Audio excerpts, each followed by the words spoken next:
From JBS Studios in Greater New York, this is the JBS News Update with Teisha Bader.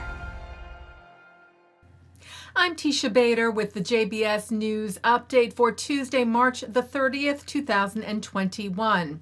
The Kingdom of Bahrain officially announced the establishment of a diplomatic mission in Israel and named its new and first ever ambassador to the Jewish state. Bahrain's leader, King Hamad bin Isa Al Khalifa, issued the decree for the mission, and Bahrain's Ministry of Foreign Affairs said that Khaled Youssef Al Jalama will be Bahrain's envoy. Al Jalama was the deputy chief of mission in Washington, D.C. during Ambassador Huda Nonu's recent tenure as Bahrain's ambassador to the United States. And she tweeted today that she was excited for him to help usher in this next stage of the Bahrain-Israel relationship. Israel's Foreign Minister Gabi Ashkenazi had spoken to his Bahraini counterpart, Abdul Latif Al-Zayani, on Sunday about Al-Jalama, and Ashkenazi tweeted today, "My friend Abdul Latif bin Rashid Al-Zayani, the opening of your embassy and appointment of the first Bahraini ambassador to Israel proved the strong bond being forged between our countries."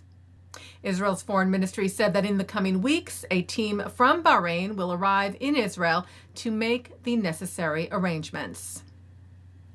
Israel's President Reuven Rivlin's office said that he will receive the official results of Israel's national elections held last week at a ceremony tomorrow, Wednesday.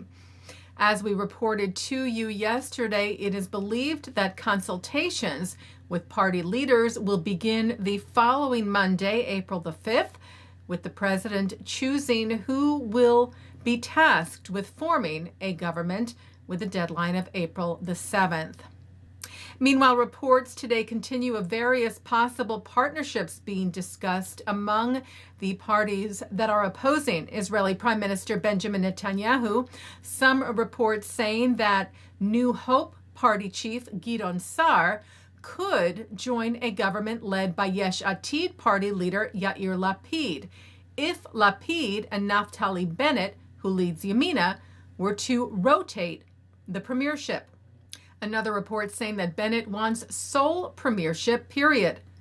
And Blue and White Party leader Benny Gantz met today with the leader of the Arab Ram Party, Mansour Abbas, with the two agreeing to meet again in the coming days.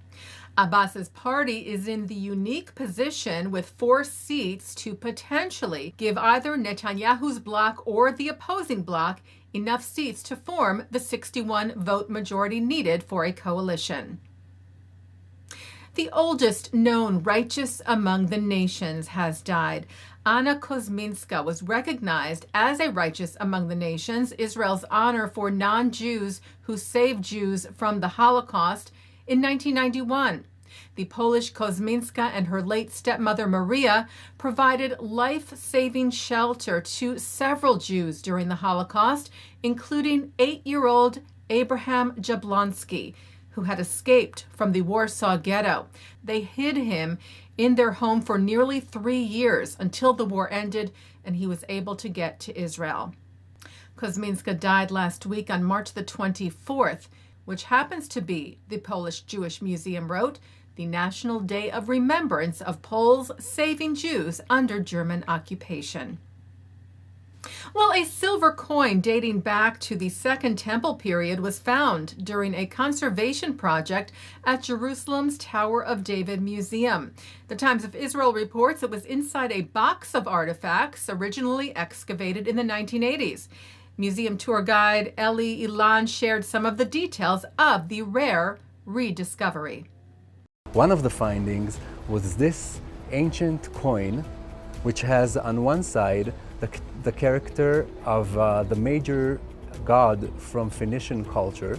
On the other side, this image of an eagle, meaning that this is the shekel of Tyre, meaning it's not from the land of Israel, it's from far away, and it's from the Second Temple period. This was mentioned in the rabbinical texts, in the Talmudic writings, as the coin which was used by the pilgrims to pay for the communal sacrifice, the half shekel temple tax. This is a token from the past that was found in our times here, which really reminds us of where we come from. Taking a look now at our programming for tonight on JBS for Tuesday, March the 30th. At 7 o'clock, it's from the Aleph Bet. At 7:35, a discussion on racial justice from the Union for Reform Judaism. At 8, former Israeli ambassador to the U.S., Dani Ayalon, offers a discourse on ancient and modern Israeli history and shares his perspective on the strategic importance of Jerusalem, Judea and Samaria, as well as the future of the Jewish state with regards to demographic challenges ahead. At 9, Mark Golub sits down with Israeli celebrity chef and food critic Gil Chovav on L'chaim. At 10, Deborah Vishnevsky of the Jewish Multiracial Network teaches about Chinese and Indian Jewish communities.